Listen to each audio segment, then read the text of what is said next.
Telugu news channel కి స్వాగతం. ఇటీవల కాకినాడ జిల్లాలో జరుగుతున్న పలు నేరాలపై కాకినాడ ఎస్పీ సారథ్యంలో నెల్లూరు ఐజీ సూచన మేరకు ప్రధానమైన కొన్ని కేసులను అతి చాకచక్యంగా జిల్లా పోలీసులు ఛేదించారు. ఈ విషయాలపై జిల్లా ఎస్పీ పత్రికా సమావేశం నిర్వహించి వివరాలను అందించారు.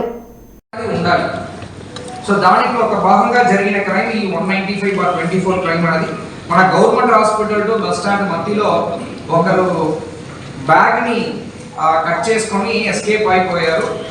దాన్ని టోటలీ 133 గ్రామ్స్ ఆఫ్ గోల్డ్ అంటే దాదాపు మనకి 4 lakhs వర్త్ గోల్డ్. అది మనం వితౌట్ ఎనీ ప్రూఫ్, అది కూడా ప్రతి ఒక్క ప్రాపర్ పేపర్స్ కూడా మనం సీరియస్ గానే తీసుకుంటున్నాము. సమ్ టైమ్స్ అది క్లిక్ అవుతుంది, సమ్ టైమ్స్ అది క్లిక్ అవుతుంది.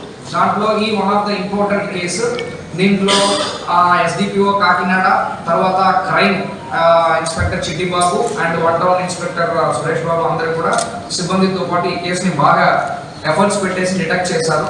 కాబట్టి ఇంటాక్ట్ మనకి 133 గ్రామ్స్ కూడా మనం రికవరీ చేయడం జరిగింది.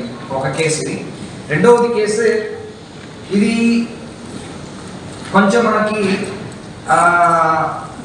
డిఫరెంట్ కేసు అంటే 188/24 2 టౌన్లో ఒక కేసు. ఇది చీటింగ్ కేసు కిందకే కట్టారు. కానీ అందరూ మోడస్ ఆపరేండిని అర్థం చేసుకోవాలి. ఇప్పుడు అందరూ రెంటల్ కార్ ఇస్తున్నారు, మీకు ఐడియా ఉంటాయని అనుకుంటున్నాను. ఈ పాత కేసులో అరటికట్ల దారకేశ్వరరావు, కరణం శక్తి బాబు అని చెప్పేసి ఇద్దరు కూడా వైజాగ్, వీళ్ళ అఫెండర్స్ పైన ఆల్రెడీ 5 కేసులు ఉన్నాయి. ఈ దొంగతనాల కేసు, పిక్ పాకెట్ కేసులు ఉన్నాయి. ఇది ఫస్ట్ కేసు, నేను చెప్తున్నా first case, back cutting case. రెండవది కేసు 2 టౌన్లో 188/24 నా కేసు చీటింగ్ కిందకి మనం కట్టాము. ఈ మోడల్స్ ఆపరేండి కూడా డిఫరెంట్గా ఉంటాయి. ఇప్పుడు రెంటల్ కార్స్ దొరుకుతున్నాయి. వైజాగ్, విజయవాడలో ఉన్నది, ఇప్పుడు కాకినాడలో కూడా వచ్చేస్తుంది రెంటల్ కార్స్. రెంటల్ కార్ని తీసుకొని దాన్ని తనఖా పెట్టి దాంట్లో ఉన్న అమౌంట్ని తీసుకొని జాలీగా ఎంజాయ్ చేయడం. ఫర్ ఎగ్జాంపుల్ ఆ కార్ వాల్యూ 10 లక్షలు అనుకోండి. వాళ్ళు ఏం చేస్తారు, వెళ్ళి తనఖా పెడతారు.